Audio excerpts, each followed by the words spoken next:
앱의 동작 원리가 궁금해서 검색을 하게 되었거든요. 검색을 하는 과정에서 C 언어에 대해 우연히 알게 되었고, C 언어에 대해 초등학교 때 공부를 하면서 코딩에 관심을 가지게 되었습니다.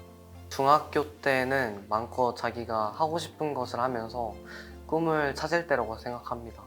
대학교를 가고 나면 나는 뭐가 될 거야. 공부를 열심히 하고 나서 난 뭘 할 거야.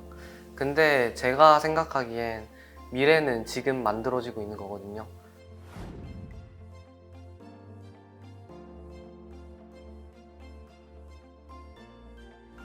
안녕하세요. 저는 전주에 살고 이번에 코로나 현황 파악 맵인 유바이러스 맵을 개발한 오승현입니다.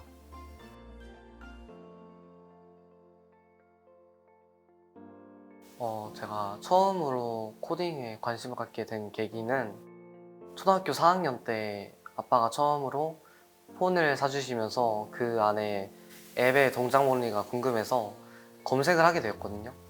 검색을 하는 과정에서 C 언어에 대해 우연히 알게 되었고, C 언어에 대해 초등학교 때 공부를 하면서 코딩에 관심을 가지게 되었습니다. 제가 처음 코딩을 할 때는 너무 신기했어요. 제가 작동한 프로그램이 누구한테나 보여줄 수 있고, 그리고 계산을 맡길 수도 있고, 제가 힘든 반복 동작을 수행하게 할 수도 있어서 그런 흥미 때문에 계속 제가 코딩을 배우게 하는 원동력이 되었던 것 같아요. 인터넷에 여러 정보가 되게 많았거든요. C 언어 강좌라든지 그런 것들이 되게 많아서 그런 인터넷 강의를 보고 많이 했습니다. 책도 한번 사봤는데 책은 잘 와닿지 않은 것 같아요. 인터넷 강의가 좀 더 저한테 좋았던 것 같아요.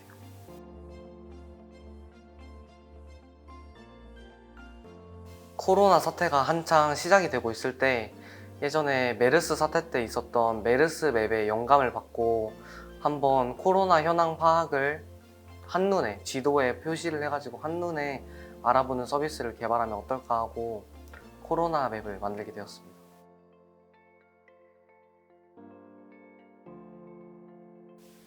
질병관리본부에서는 단순히 확진자 동선 데이터를 텍스트로만 표시했지만 저희 유바이러스 맵 사이트는 지도에 동선 정보를 그림으로 표현해서 한눈에 알 수 있게 하였고, 그리고 확진자 데이터, 그리고 코로나 관련 뉴스 데이터도 한눈에 알 수 있도록 하였습니다. 일단 사이트는 크게 국내와 국제 맵으로 나뉘는데, 국내 맵에서는 확진자별로 동선 데이터를 지도에 그려진 선으로 확인할 수 있고요. 여기 사이트에서 지도에 마커가 표시가 되는 게 제가 가공한 데이터에 따라서 자동으로 표시가 되는 식으로 개발이 되어 있습니다. 또한 측면에 나라별 확진자 수를 확인할 수 있는 탭이 있습니다. 그리고 국제 지도는 전 세계 확진자 데이터를 한눈에 파악할 수 있고 나라별 이름과 영문 이름이 다 써져 있는데요. 여기 있는 나라의 확진자 데이터를 사이트에서 확진자 정보 데이터를 가져오는 거고요. 측면에 코로나 관련 뉴스도 확인할 수 있도록 하였습니다. 인공지능을 통해 질병의 확산 과정을 모형화한 세이얼 모델을 활용해서 감염자 수를 예측할 수 있었습니다. 이 모형은 질병에 노출된 정도를 알아내는 접촉률, 감염 정도를 나타내는 감염률, 그리고 회복 정도를 나타내는 회복률을 수정함으로써 전염병의 확산에 대한 예측을 수행할 수 있습니다. 또한 평균 증가량 그래프뿐만 아니라 저희끼리 새로운 알고리즘도 제작해 더 정확한 예측이 가능하도록 했습니다.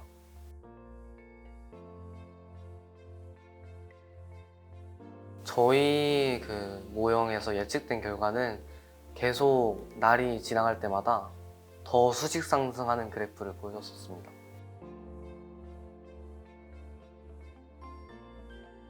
아니요, 세이얼 모델이라는 질병 확산 모델은 좀 유명한 거예요. 질병 확산 모델의 기초 같은 거라서 처음에는 질병 확산 모델에 대해 잘 알지 못했는데 검색을 해보면서 이런 모델이 있구나 알게 되었고 습득하게 되었습니다. 거기에 저희가 새로운 알고리즘을 더 만들어서 더 정확한 분석이 가능하도록 개조를 한 겁니다.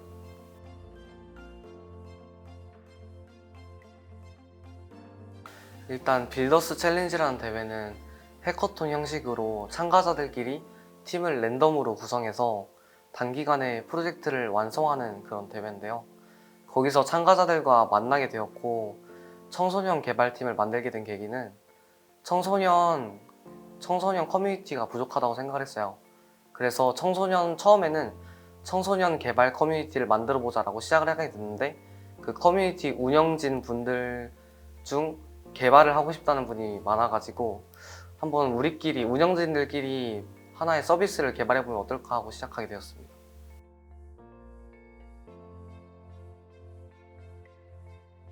네, 저는 국내 전 세계 확진자 데이터를 여러 사이트에서 분석하고 종합적으로 자동화로 분석하는 시스템을 개발했고요. 강창한 학생은 백엔드, 기술 배포, 그리고 지원을 했고요. 또 문정민 학생은 사이트 디자인, 그리고 뉴스 데이터 제공을 했습니다. 또 마찬가지로 박성민 학생도 뉴스를 가져오는 작업과 백엔드를 맡았습니다. 정우준 학생은 지도 기능 구현, 백엔드를 맡았습니다. 허영중 학생은 향후 코로나 확진자 데이터를 예측하는 시스템을 제작했습니다.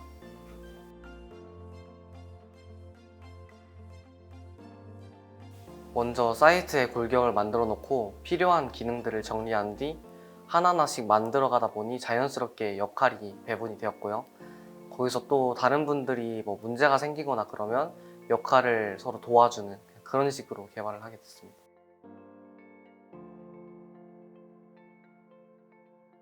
구름에서 개발해준 구름 아이디라는 통합 개발 환경 시스템 덕분에 모두 사는 지역이 다르더라도 온라인으로 언제에서 어디든지 환경을 설치할 필요 없이 외부로 개발을 할 수 있었습니다.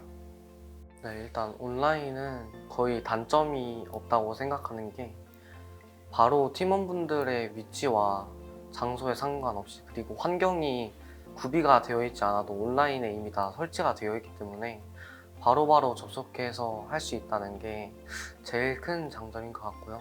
그에 반면에 오프라인으로 개발을 하게 되면 팀원분들이 바로 옆에서 개발을 하고 있기 때문에 기술적인 피드백이나 그런 거를 주는 데 있어 빠를 것 같긴 하지만, 온라인 협업 툴을 이용한 개발보다는 단점이 훨씬 많은 것 같습니다.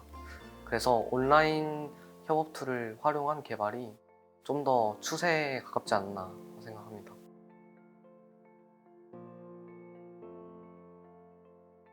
빌더스 챌린지를 주관한 곳은 한국코드페어인데 그걸 운영해준 곳은 구름이었거든요. 그래서 그 구름 회사에서 우연히 저희를 알게 되어서 그 유바이러스 맵의 서버비와 그리고 개발 환경을 지원해주겠다고 하셨습니다.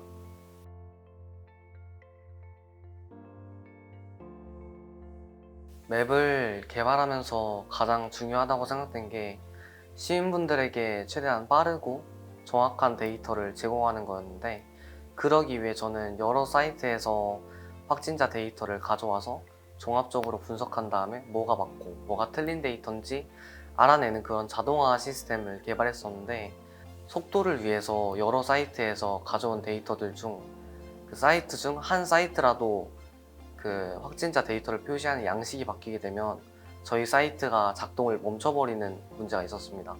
그래서 그 문제 때문에 사이트를 운영하면서 자다가 일어나서도 팀원분들한테 사이트가 작동하지 않는다는 연락을 받고, 어떤 사이트가 양식이 바뀌었는지 알아보고 그대로 또 바꾸고, 밥 먹다가도 또 작동이 안 돼요 해가지고 또 바꾸고 알아내고, 그런 작업이 제일 힘들었었던 것 같습니다.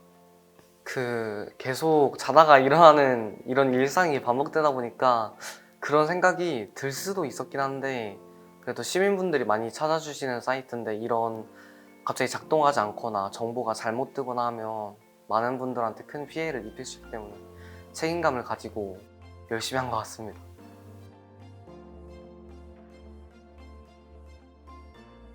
어려움이 되게 많았어요. 그래서 중학교 때는 코딩을 배워야 할지 아니면 학업을 계속 해야 할지 고민이 많았고, 그 둘을 병행하다 보니까 정말 제 삶이 하루 종일 공부만 하고 코딩만 하고 이렇게 되어서 결국에 고등학교에 입학하면서 다니던 학업에 관련한 학원을 전부 끊었거든요.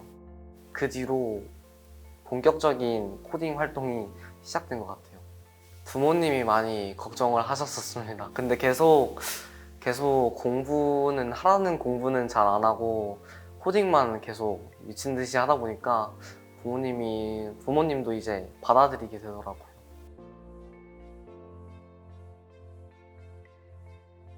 많이들 주변에서 뭐 부모님은 멋지다 그러시면서 주변 사람들한테 많이 자랑도 하시고 학교 친구들도 뭐 잘 쓰고 있다 뭐 이런 거 만들어줘서 고맙다라는 말을 들어서 많이 뿌듯했었습니다.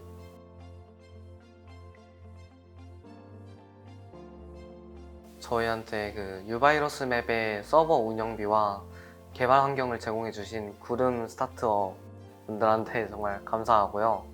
그리고 저희 학업과 병행해서 단기간에 이렇게 열심히 개발하는 게 힘들 수도 있었는데 그거를 계속 열심히 개발해 준 저희 세미콜론 팀원분들한테 정말 고맙습니다.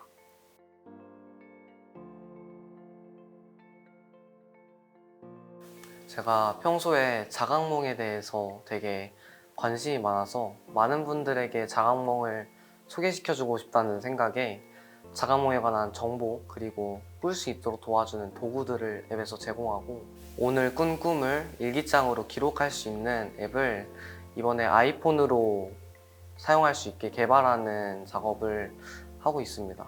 근데 보통 사람들은 꿈을 잠에서 깨면은 바로 잊어버리게 됩니다. 근데 만약에 꿈 기억력이 낮다면 내가 자각몽을 꿨는데도 그 사실을 잊어버리는 경우가 되게 많아요. 그래서 일단 기본적으로 자각몽을 꾸기 위해서는 꿈을 기억할 수 있어야 하는 능력이 필요해서 그런 기능을 넣게 되었습니다.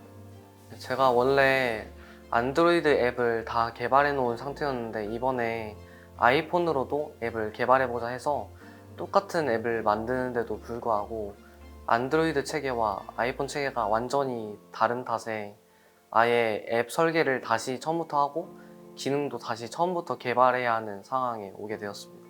그래서 그 부분이 제일 힘든 것 같습니다.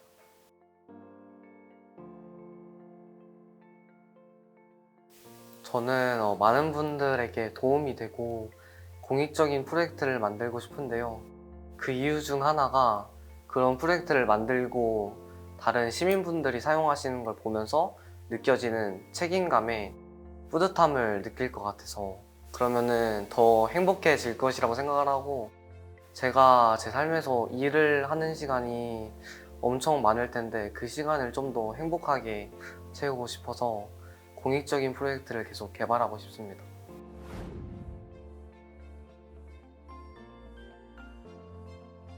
제가 초등학교 때 처음 코딩을 시작하고 나서 중학교 때도 계속 하고 싶었는데 학업이라는 장애물 때문에 제가 하고 싶은 개발을 쉽게 하지 못했었거든요. 하지만 저는 중학교 때는 마음껏 자기가 하고 싶은 것을 하면서 꿈을 찾을 때라고 생각합니다. 제 주변 학생을 보면 되게 꿈을 갖고 있지 않고 학업에만 매달려 있는 친구들이 되게 많은데요. 그래서 꿈을 갖고 있다는 것은 굉장히 좋은 거라고 생각을 해요. 그래서 꿈을 향해 계속 달려나가고 장애물에 걸려 넘어지더라도 끝까지 포기하지 않고 꿈을 성취해 나갈 수 있었으면 좋겠습니다.